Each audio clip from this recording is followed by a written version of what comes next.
Ladies and gentlemen, welcome to another episode of Money Talks, an exclusive conversation with some of the most brilliant minds in business, entrepreneurship, and finance. Today, we find ourselves once again in beautiful Miami, discussing crypto, discussing decentralization, discussing alternative ecosystems for financial products and financial plays. We talk about crypto, we talk about the markets, but it's time to bring experts to converse these things. Today, we have Rich Rhines, core contributor or initial contributor of Core DAO, one of the hottest projects inside of the Bitcoin ecosystem, inside of the top 100 multi-billion-dollar market cap project. Today, we're going to be discussing what it takes to build a project, what it takes to be involved in the decentralized space, what it takes to be in the business game, and what it takes to build a billion-dollar ecosystem. Rich Rhines, welcome to Money Talks. How are you? Doing great. Thanks so much for having me. Excited to chat.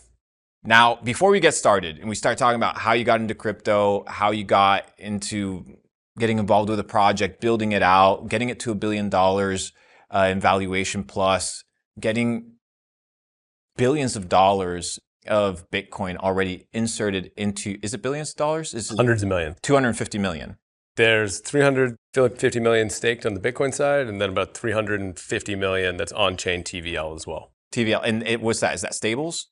It's mostly Bitcoin. Mostly Bitcoin. Yep. Epic. And then there's over 100 projects currently built on top of the chain. And about another 100 waiting in the wings as well. And 7 million plus users. Yeah. Incredible. And all of this in what, 2 years? A little bit less than 2 years? A little bit less, yeah. Incredible. Now, how did you get started? What's the come up of the entrepreneurial journey? Because obviously you didn't start at this place with 7 million plus users, $1 billion in market cap. Where did it all get started? What was your first kind of taste of entrepreneurship? I was going to say, it depends on how far back you want to go. So it started really young. I've got like the lemonade stand story and like all that bullshit, but sorry, can you swear on this? Yeah, for sure. Awesome. No worries. But it really started in college. So in college, I went to BC. I met this really interesting group of folks, and there was this Boston College venture competition. And I learned what startups were for the first time. And it made sense to me for the first time that like you could carve a path out there where there was the possibility to go create. And like by definition, I'm a very creative person, and that's just how my brain works. And I was never quite cut out for having a boss, I think is the right way to put that. And through that journey, we met a lot of interesting startups that were in the BC ecosystem. Like one of them was WePay that was out of Y Combinator. And there were all these interesting pieces where we got exposed to the startup scene, not just in Boston, but also in Silicon Valley. And then I think it was 2011, we did a trip called Tech Trek. It brought us through to Facebook, Google, and I was just mind blown. I was like, wow, this is what you can create from 0 to 1 if you're a founder. And I knew that's what I wanted to do with the rest of my career. So I think we built our first company. We were 18, went absolutely nowhere, but we learned a ton of lessons. And then from there, we tried a bunch of other stuff, found myself in Silicon Valley, and I can kind of dive through that kind of part of the career arc as well. But super young and knew pretty early on that I wanted to build stuff. Now, you were self-taught, and a lot of what you've accomplished is through self-education. A lot of people think that in order to get started or build a meaningful or successful career that you have to have some sort of formal education. Run me through that process where you're like, hey, you know what, entrepreneurship seems like the logical route. I don't want to have a boss. I want to be a boss. I want to kind of create and do my own thing, to actually rolling up the sleeves and now actually getting good at the craft. What's the process there? So part of that is like, inert is part of me, is like I am kind of a very self-driven, self-motivated person where if I want to learn something, I can just focus on it for like 12 hours at a time and eventually like kind of pick it up pretty quickly. But it was more that I had all these ideas to run businesses, but no one to build them. And that was really my problem. I tell everybody that like I was a self-taught engineer. I almost failed like my intro to programming class because I couldn't pay attention. Like it was so boring and so whatever. But then very quickly I taught myself how to program and like, far surpassed what that was supposed to be. But it was more that people couldn't kind of get with my vision of the world. They couldn't see where I was trying to bring stuff, and I had to teach myself. But it wound up being a really amazing process because I understood the nuts and bolts of what it really takes to build these things. And I think the unfair advantage, particularly in crypto, is if you have a business mind and engineering background. I told people for years before I did crypto full time was, this was what was meant for me. Like I studied economics and information systems. That's what crypto is, like fundamentally. But back in 2009, obviously like those dots weren't connected. Like that made no sense. Those were two like totally separate things that made no sense in overlap. And then once crypto clicked, it made perfect sense. Now, crypto clicks, it makes sense. You dive first in, but initially you're working at Coinbase, right? That was your first exposure in crypto with the crypto kind of scene, or were you had some stuff that before you did wallets, you had a couple own projects rolling before, but before Core DAO, what was kind of like your crypto scene? So going back to college quickly, we had a professor that was teaching us information security. He tried to get us involved in Bitcoin, I think in 2011. Wow. He has some serious bags. I was like, magic internet money. Like, this doesn't make any sense. Yeah. So, like, I didn't understand the thesis behind it. And then one of the other initial contributors to Core, CJ, he actually started in 2012. I missed that run from like $20 to like 200 or whatever. And then I was like, all right, 2013, let me read the Bitcoin white paper, like figure it all out. And it just clicked. Like, it made sense to me, this alternative traditional financial system, non-sovereign store of value. Like, I was totally hooked. It made a lot of sense to me. Kind of dabbled around for a couple years, just like getting more involved in Bitcoin, understanding nuts and bolts, but got a little kind of bored of it because there wasn't a ton going on at that point, but I was just kind of stacking sats the whole time. The Ethereum pitch is what really brought me over the line as, wait a second, now you can have programmable money. Like now, like all of that worked really well in my head of, oh, this is really interesting. This is what I want to spend the rest of my career on. I was working in a variety of startups in between there, and then eventually found my way to Coinbase. And Coinbase was like finishing school for crypto. It's kind of how I think about it. It was a really tricky time for Coinbase when I joined. Market was really shit. There was, again, a lot of promise of what this could be, but a lot of uncertainty. And like one of the stories that I love to tell was, I remember in 2020 when we had the COVID crash, where I swear if Arthur and team at BitMEX didn't turn off the liquidation engine, It was over. It was over. It was like, over. Like crypto was over. I remember, bro. I remember. I was playing Call of Duty, and I'm watching Twitter as well, and I'm like, I see all the orders fill on Kraken, but the thing keeps going lower and lower and lower. And then I see on Twitter, it's like Arthur Hayes turned off. Totally. I'm like, bro, this shit's crazy. I was gonna say, we pray to Arthur, like thanks again for keeping us all here and giving us jobs. But that was wild, and like there was so much doubt. And then you flash forward, DeFi summer comes along, like things change so dramatically. But at Coinbase, it was amazing. Like got fully like immersed in kind of seeing the future a little bit. And like that's what's nice about big companies is you get to have a really wide landscape, talk to so many interesting teams. Like all of that was pretty cool. But for me, what was kind of stuck in the back of my head was it was very Ethereum centric, and most of the projects that people were building were all focused away from Bitcoin. And that to me was a trade-off that wasn't awesome. Like Bitcoin was what got me into crypto, decentralization so important, and that was, kind of some of the genesis of me getting involved with Core DAO. So let's jump into Core DAO. You look at Bitcoin, you say, hey, this thesis makes sense. There's this other vertical, Ethereum, programmable money, all these other chains, all the temptations of building on the next hottest thing. What is the determining factor? We see now L2s, L1s, all these ecosystems being built on top of Bitcoin. Why was that the obvious choice, or what was the logic or the thought process through building on there versus somewhere else? And how's the build so far? So kind of the original ideation of like the whole piece was really in reaction to the 2017 cycle. 2017 cycle is where crypto really switched, and it became about launching projects, launching tokens. Like prior to 2017 cycle, like there was a bunch of proof of work forks, like there really wasn't that much going on. And as that kind of developed, we saw the beginning of what I think is a pretty unacceptable trade-off in crypto, which was performance for decentralization. And that really peaked as part of the 2021 cycle, where you saw so many of these tokens launching, where it was 70% insider control, whether that's investors, founders, et cetera. And that was like an allergic reaction to the initial contributors of Core, where it's like, why would we be trying to build this, this freedom money, if you will, if it's controlled by a small group of people? Like that in of itself is a violation of why we're all here. It's the piece of the triangle of the scalability trilemma that you cannot actually trade off. And that kind of rubbed everybody the wrong way. And by kind of going about it from first principles, it was, well, what if we take some of the best parts of the programmable money space, the scalability, all that sort of stuff, but mix it with the decentralization of Bitcoin? Like, what if we tried to hybridize those two things? And that was the original genesis of what became Core. And it went through many different iterations. And again, there's this larger kind of component with the Bitcoin security budget and ensuring that the Bitcoin network remains healthy and decentralized. Since then, Bitcoin staking has been introduced. But the idea went from, hey, how do we take Bitcoin, Ethereum, hybridize and take the best pieces to how do we scale Bitcoin, bring it to billions of people around the world, and build the next great L1.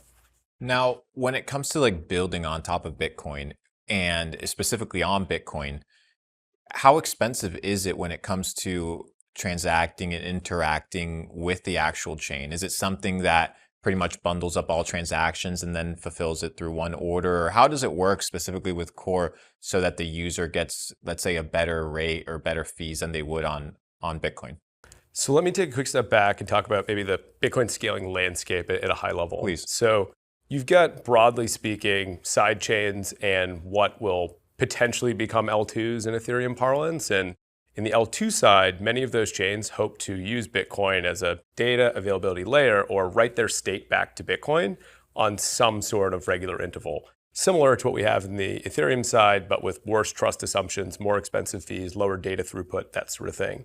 On the sidechain space, which is where Core lives, we actually have more flexibility and more ability to minimize the bad parts and emphasize the good parts, if you will. And Core's Consensus Satoshi Plus actually has this novel process that's kind of an alternative to merge mining, which is this trustless delegation of Bitcoin hash rate. And there's over 55% of the Bitcoin hash that's currently delegating to Core. But the idea is we try to take some of the good parts of Bitcoin that work in terms of decentralization, security, et cetera, and then merge that with some of the pieces that are more optimized for scalability. And in those cases, that's our delegated proof of stake that's split between Bitcoin and Core itself. But it allows us to kind of take what we leave and leave what we don't. And we used to refer to that as cafeteria crypto. I don't know that one ever really caught on, but that's kind of how we interact. Pick and choose, yeah. 100% pick and choose. And that's how we take we get the miners involved and help reward them as kind of a second Bitcoin block reward. But recently with Bitcoin staking, now any Bitcoin holder can stake their Bitcoin and earn passive risk-free yield on top of Core. Incredible. That's phenomenal to know. And obviously the yield's going to fluctuate in percentage as the market cycles in and out. So how would people participate in that? Let's say I have a Bitcoin, 2 Bitcoin, 3 Bitcoin. How would I go about it? Hey, I want to get some yield on my Bitcoin. I don't want it just sitting on my wallet. How would I go about it? So shameless plug, download Element Wallet. It's the easiest, most intuitive way to go stake your Bitcoin, kind of like this one-click interface. But you can use OKX Wallet, I think soon Fireblocks, like a bunch of these kind of more institutional providers and just more name brand providers as well.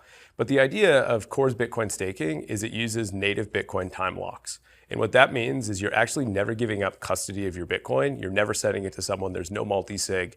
And that was designed by folks like me who've been in Bitcoin for a long time that don't view giving up custody as an acceptable solution. We probably all have friends that were in Genesis, Celsius, all of these. And it was really terrible. And again, it's like not your keys, not your coins, which again is a kind of a classic Bitcoinism, but is more true now than ever. And the second piece is, if you don't know where the yield is coming from, you are the yield, and we've seen that play out many times. And in the Core system, it's super easy to understand. By using the time locks, you encumber those funds, so you can't trade them or move them for some period of time, but you're only trusting Bitcoin. And by helping give some economic security to the Core chain, you then get Core rewards. With that, you can either continue to stake those, or you can sell those for your own purposes. But this yield that you mentioned in terms of the floating rate, that's totally true. And how we delineate that on the website is by looking at the relative price of Core and Bitcoin, which can either work for you or against you, depending on the exchange rate between the two. One of the big pieces is, so Core has a very long-term emissions curve. It's 81 years. Most projects are about 5 years. So this is a very different curve, because the idea is to have this very slow, gradual decline where it continues to help provide this exogenous subsidy for Bitcoin holders and Bitcoin miners. But we recently introduced dual staking, and dual staking is very critical to the overall sustainability of this yield, because not only is there this security arrangement between Bitcoin and Core, now there's actually a capital arrangement where these Bitcoin holders are actually now incentivized to restake their Core that they get as part of this yield on their Bitcoin to earn increasing amounts of return on their Bitcoin, which creates a nice reflexive loop. Which is interesting, because if you actually think about the average user, the average holder, they don't do anything with their Bitcoin. They just sit on it and that's it. So if you can remove hey, I don't have to give up my coins, or at least custody, because it's some sort of Celsius BlockFi bullshit, then this is interesting, specifically under the premise that we've been talking about, which is kind of where I want to shift the conversation, which is how we currently see the landscape of crypto. We see a lot of player versus player, cabal murdering retail. We see founders kind of launching projects just to either do one cycle or to just, like you said, the initial momentum volume and then call it a day, whatever, I'm done. What's interesting here is you were talking about kind of like the long-term perspective of Core and how it aligns long-term perspective with Bitcoin. Where do you see the project 5, 10 years down the road? What's your vision? I know you guys are pretty heavy duty in Asia right now. You guys are pretty strong over there, trying to gain traction in the Western kind of ecosystems. What's the mindset? What's the long-term play? So Core is a very long-term oriented project. I mean, people talk to me all the time, like, are you multi-cycle or whatever? We're multi-decade. And you need to think about the opportunity of Bitcoin. And this is what I kind of try to reset people on. Right now, there's $1 trillion asset in Bitcoin. I think we all see a path towards at least the market cap of gold, which is like roughly 20 trillion, 17, 18 trillion, whatever. That's a 17x from here. If you think in traditional startup land, you talk about attacking maybe multi-$100 billion markets as like a very attractive opportunity. There's an easy path here to a multi-trillion dollar opportunity, and it's already $1 trillion today. I can't think of a more exciting space to go play in. I agree, bro. And I think if you look at it, where's the capital flowing? Look at these Bitcoin ETFs. So we've already surpassed every analyst expectation of how much money could come into these things. And again, let's flash it forward 10 years. You could have $1 trillion in these Bitcoin ETFs. And Core's already taken some pretty impressive steps here where we already have the first yield-bearing ETPs that are live throughout Europe. We plan to take those to Asia, the Middle East, and eventually when the US supports some of these products, we'll do that here too, with the ultimate goal of eventually getting these ETFs and having them be yield-bearing as well. And again, Wall Street won't stop at spot. They'll want more derivatives. They'll want yield. Like, that's where Wall Street makes its money. They're going to get all the financial products out. 100%. And Core wants to be that yield layer on top of it. And again, we think that's a massive opportunity. Do you see them doing a lot of this like staking and a lot of like this these plays like BlackRock, Fidelity? Do you see them doing it on chain? I think it will happen on chain. I think so too. I think there's going to be a premium for doing this with retaining custody. Like, as of now, like, we're in the very rare group of folks that are comfortable on chain. There's going to be a lot of folks that will never get comfortable, particularly people that are buying ETFs. Yeah, most people. I was talking with the one of the heads of Binance, and he was telling me, Luke, do you know what the number one question we get at customer support? I'm like, what? I thought it was going to be some complicated. How to reset my password? 100%. So I tell people, and like, my ex coworkers won't be too happy, but I tell people, like, what was Coinbase's original product market fit? It was forgot password for your wallet.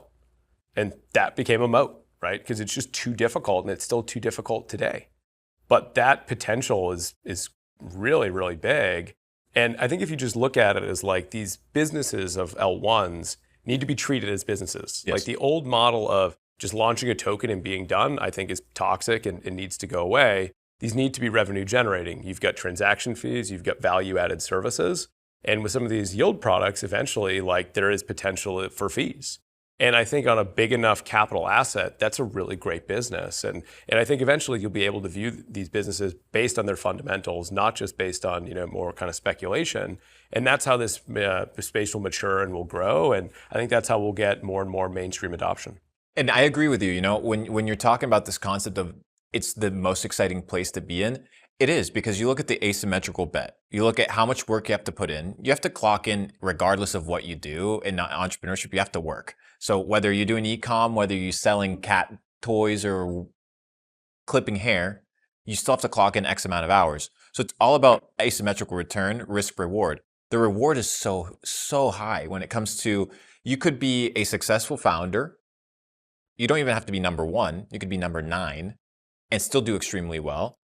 You could learn a ton in the process, get a ton of experience. If the project succeeds or not, you're not going to be stuck with like a Web 2 kind of consequence. Web 2 consequence is you're KO'd, you're done. At least in Web 3 crypto, you have the ability to weather the projects, because everybody knows the risk in crypto. It's like, what, 10%, 1% of projects succeed? Maybe. Really low, yeah. So, well, meme coins have diluted that. Okay, so let's get rid of those. Yeah, so beside that premise, but most tokens are either 1 cycle, 2 cycles, things of this nature. So once you start playing this long-term narrative and this long-term perspective, like you were talking about, it's this idea that a new industry has been created.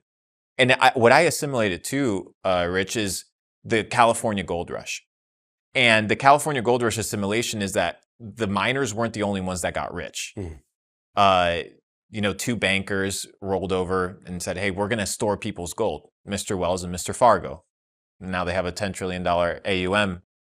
You had Levi Strauss from Levi Jeans created jeans. So there's all these opportunities to get rich. So when people look at crypto and they're like, oh, well, I'm too late because I didn't buy Bitcoin. No, there's more to it. There's an industry that's being created. You saw, hey, Bitcoin is the gold rush. There's an industry being created. But like you said, it's not a two-month industry. It's not a 2-year industry. It's a 200-year industry. Like there are real longevity plays. Bitcoin's not going anywhere. Your long-term perspective with Bitcoin, what's your kind of thesis there? Does it get taken over? Does it get psyoped? Is it psyoped? I would love to hear your perspective on that front. Do you see another competitor coming in, overtaking, or is it always going to hold that hierarchy?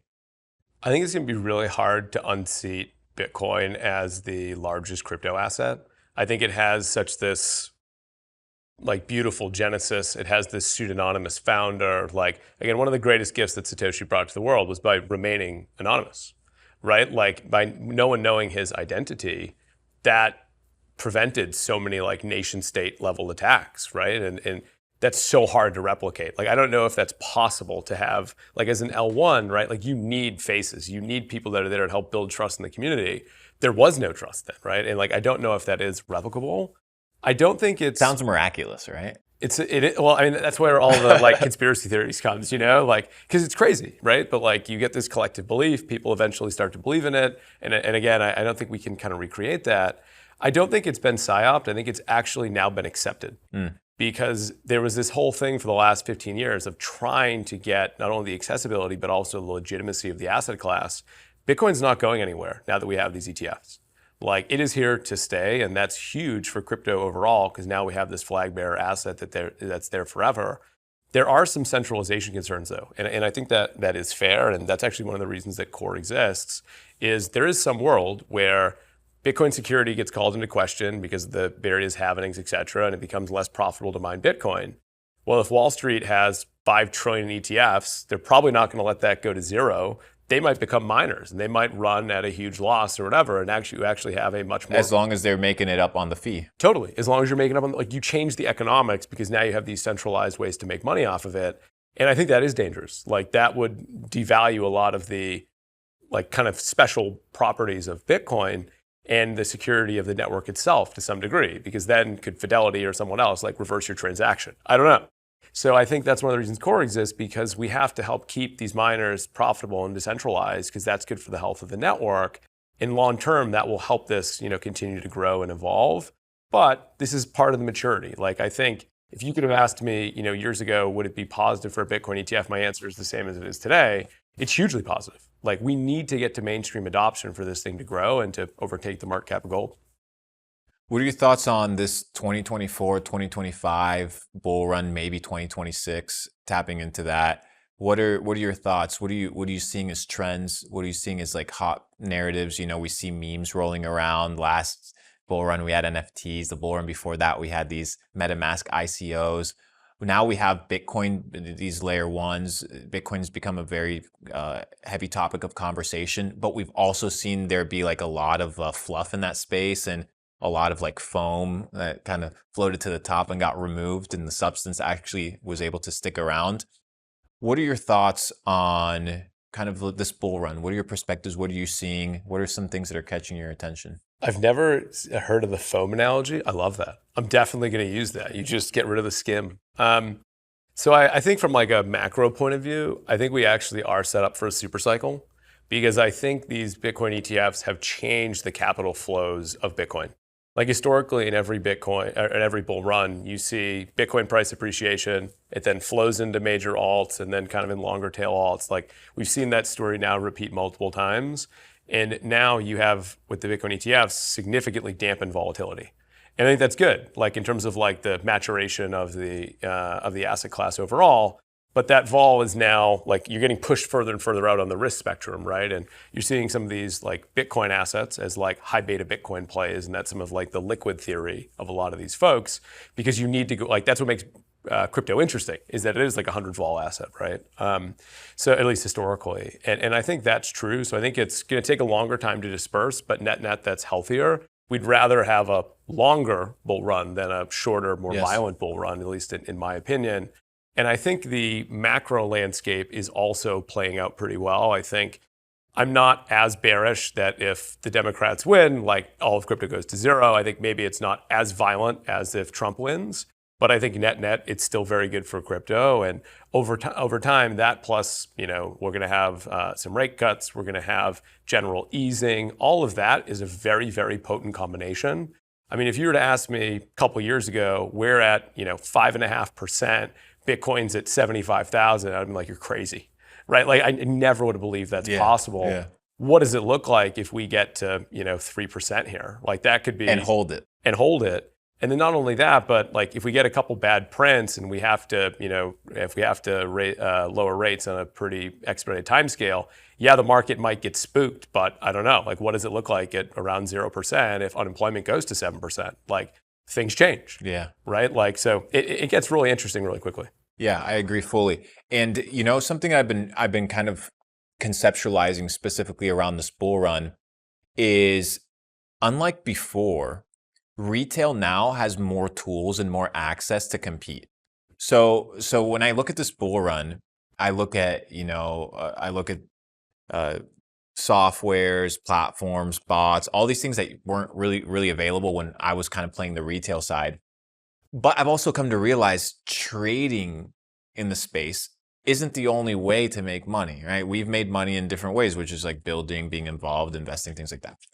To people that are considering building in this space, they're like, hey, you know what? Like, okay, Rich, cool. You got millions of dollars. You can play the decade game. Yeah, I don't have the decade to play because I don't have that much money and I need to generate revenue. I need a salary.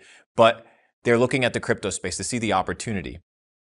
What is your advice to get involved with projects? What is your advice to get involved with communities? Because a lot of people will be like, well, Rich, he runs a top 100 project, multi-billion-dollar market cap. Oh, he's probably unapproachable. You probably can't talk to him. You won't be able to reach him. But in crypto, you have so much access in direct communication with founders, with core kind of innovators. For people trying to get involved, trying to build in the space, what is your advice? How do they connect? What's the best approach? Should they be investing, building? Should they be kind of interacting with the community, doing community service? Or what is your perspective? Where's the highest return for the builder, for the person that wants to create in the space? So I think to think about the approachability, I think that's totally true. Like you can talk to most of the faces in any crypto project just openly at any conference. It's one of the coolest things. Like I've had to recently start getting used to that, where like people I've never seen just coming up to me, hey Rich. It's my Luke moment where like I'm not used to that, But it is really interesting from that point of view. It's a lot easier to chat with like crypto project folks versus like Tim Cook over at Apple, right? Yeah. Like now obviously the scale of that's very different, but in terms of the approachability, and I think crypto for the most part is from a project contributor point of view, is about growing the pie. There are PvP dynamics, but it's very different than like meme coins or other things, right? Where it is like you're in the trenches fighting each other, right? And overall, like we kind of all are hinging on each other's success in some ways. Like again, like the wealth effect in Solana last year benefited Ethereum, it benefited a lot of L2s. Like it's one of those things where it is kind of the same general base playing in these different ecosystems in some way, shape, or form. But I think in terms of being a builder takes many shapes, and that can be being an ambassador, or it can mean creating your own L1. But it all is kind of where you're at and your kind of task relevant maturity where you can add value. What I would say is the best time to start is always today. Figure out where you can get involved. It can be making memes, it can be writing documentation. Like there is something for everyone. But one of the coolest things about crypto is there's very little hierarchy. Like Core is a DAO.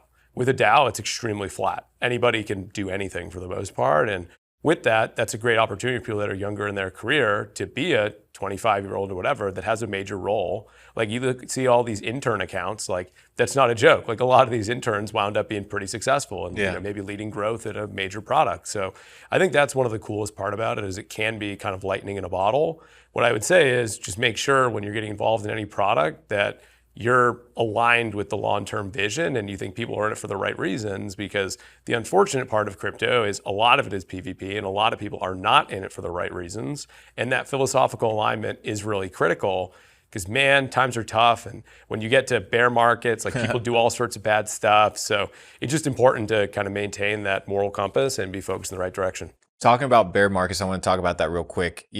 There's people that listen to this. You have a dynamic of entrepreneurs. You have people that are building projects, people that are investors. For the people that are building projects, what are some keys to ensure your project is bear market proof, or at least reduces its liabilities of complete failure? So I think bear markets are actually the best time in crypto. Not from like a appreciation point of view, obviously, but that's where the real building gets done. And that's where you eliminate a lot of foam, as you called it, because many of these people are in it for short-term games. They're not trying to build.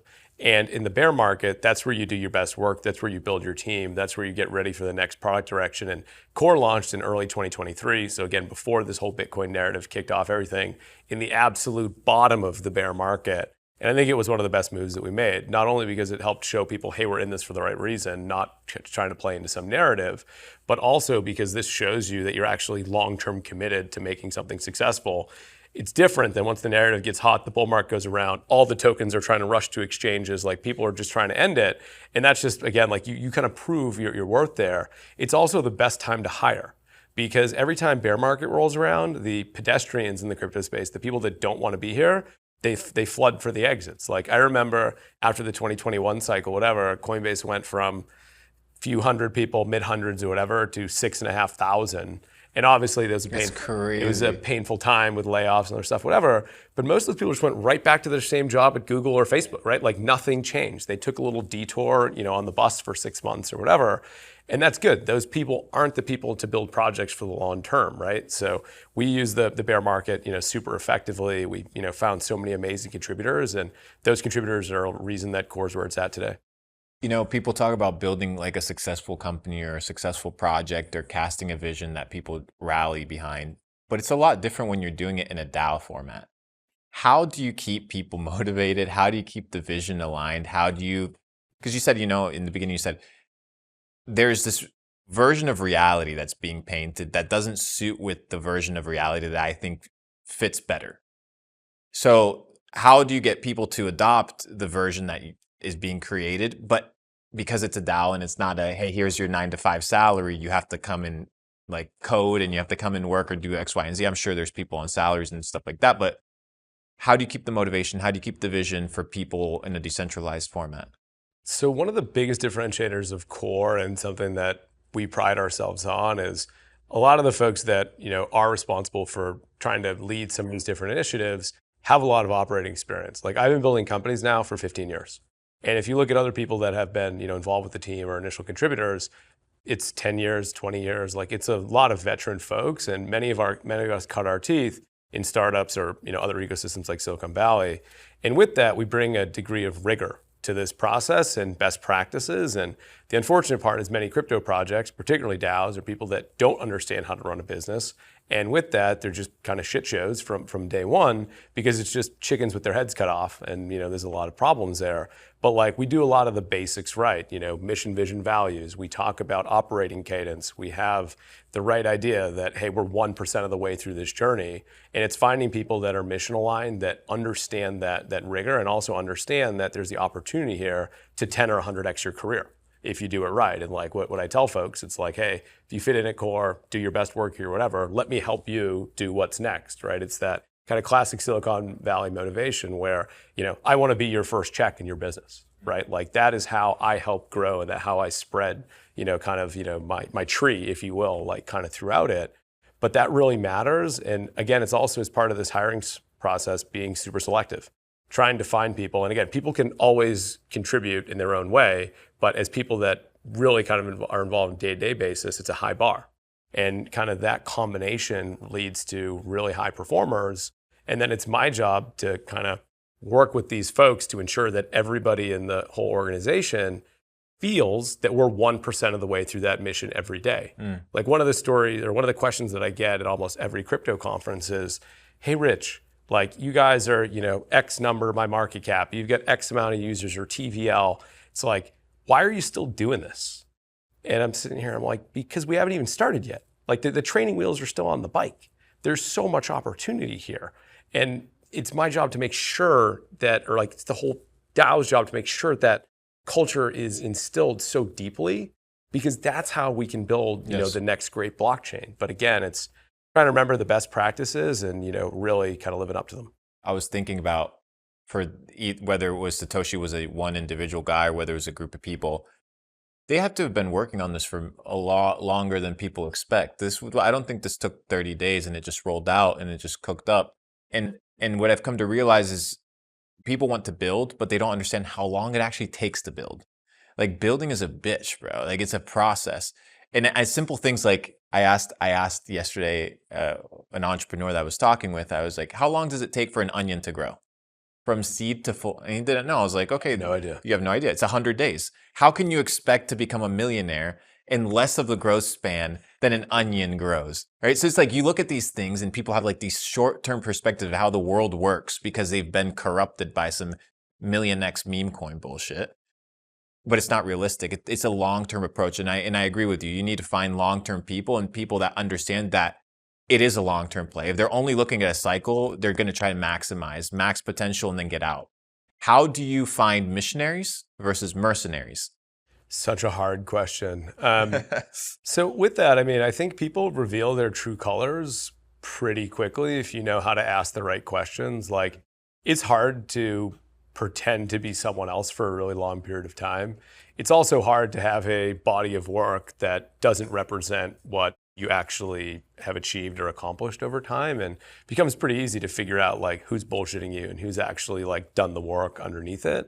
But one of the nice parts about crypto is people are very transparent. And like in traditional whatever, like people kind of put on airs more when it comes to these things.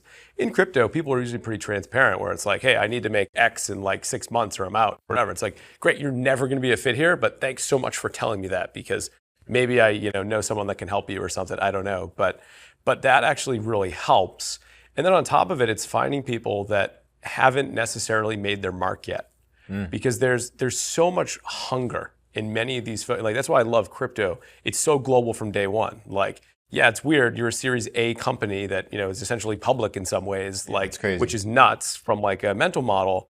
But it's also you're a decentralized global conglomerate from day one, right? So like you get these very crazy pressures, but it allows you to hire the best talent anywhere in the world. And that has been such an unfair advantage because there's amazing people in every corner of the world.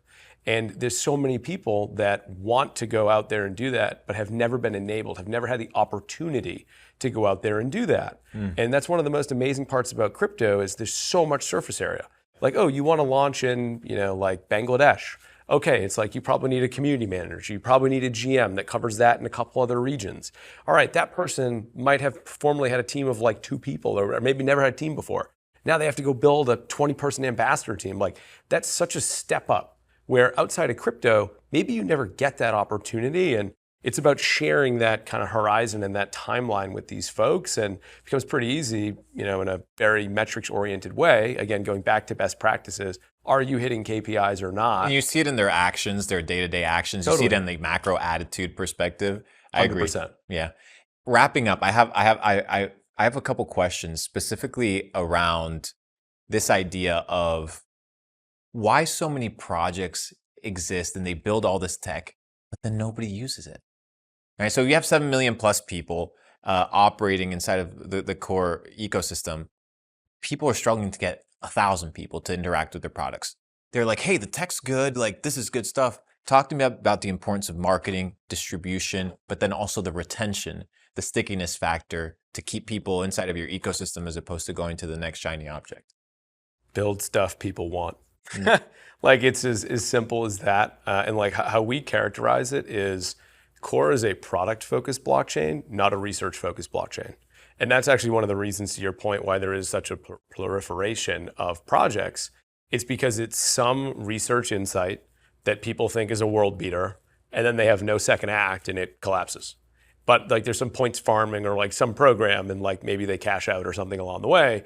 But that's why no one uses these things or whatever, because it's just all infra that no one really cares about. Yeah. Versus Core's approach is, hey, there's all this amazing technology out there, some of which we create, some of which is inspired by others. How do we go get that to people faster, iterate really quickly, and then grow it and scale it? Like one of the cool parts is you have this general purpose platform. You can actually have 20 businesses running in parallel, all of which can be of consequence. But it's important to use the user as your ultimate test of does that work or not. And that's been the problem with crypto for many cycles is, wow, flash, everything goes whatever, and then there's 5 people that use it. And it's like, there's no business potential there. You can't build a business in crypto with 5 users, like unless they're, I don't know, crazy whales or something. I don't know, it'd have to be something super weird. But like with that, like that's kind of our focus and our philosophy. And we try to spread that as well. And like people ask us all the time, what's the secret sauce? And we're like, we just try to build stuff people want. And I think not enough of that is done in crypto today. I agree. And people are also building other things that they've seen other people succeed at. Totally. And they just want the second wind or the third wind or the fourth wind or even the fifth wind. We see all these like little bullshit iterations. Last couple years in entrepreneurship, wrapping up, what are probably some of the most fundamental principles that you've learned? You talk a lot about 0 to 1. It seems to be something that is really ingrained or something that you repeatedly comes to mind. Explain to me the principle of 0 to 1. Why is it important to you? What's the philosophy behind it? With my personality set and that sort of thing, I am like a trailblazer, a pioneer. When things start to get too figured out, it's not interesting to me. And like, I'm a very binary person. I'm either 100% invested or not at all. And to tell one funny anecdote, in college, my grades were like a total distribution of 2 opposite ends of the spectrum. I either loved the class and I knew everything about it, or I knew absolutely nothing and did terrible. And no one could understand it because they were like, well, you're not dumb. And I was like, no, if I'm not interested, I won't do it. And like that is kind of carried forward into my entrepreneur career. Is like the moment I lose interest in it, it's gone. And that's why it's so important to have such big challenges in front of me where I know I can dig my teeth into this for 10, 20 years because that's enough of a opportunity for me to get really excited about because it offers so much of a surface area to go after. But in terms of that like 0 to 1 mentality, I think a lot of that comes from, kind of the Thiel school of, startup building as well as the Bezos school, which is like, if you look at, one of Bezos' famous letters, it was like, it's always day one at Amazon. And like, that's 100% the right mindset. And I don't think people internalize that, especially in crypto. In crypto, we have a lot of like fake genius theory, which is you make a lot of money or whatever. And of course you're super smart and you did everything right. And it's like, no, you got lucky. And like, that's the vast majority of what this space has been. And we need to invert that to, no, this was actually really something that you built. And the way that you do that is by always re-anchoring yourself and always telling yourself that you suck and you can always do better. And that's like, as tough of a mindset as that for people to get in, that's how you become like a champion, right? Is like, you have to be willing to push through it. And as they say, chew glass every day. I'm about to put in my Slack, my team Slack after our money talks, and I'll be like, it's day 1 at Capital Club, ladies and gentlemen. We're just getting started. It's interesting.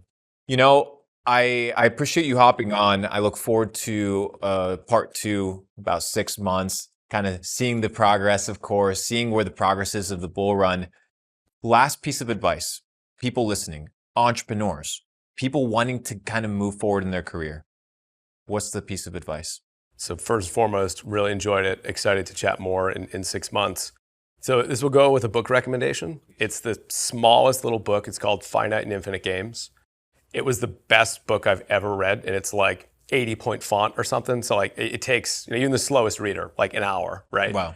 But what's it called again? Finite and Infinite Games by James P. Carse. He's this NYU professor. And it's like a very abbreviated idea of game theory, but told in like a very kind of plain English explanation. But the idea is in most business, people treat it as a finite game, yes. Meaning there's a distinctive endpoint and I'm trying to optimize my moves in some amount of steps. That is very toxic for the most part because it doesn't allow you to see the bigger picture.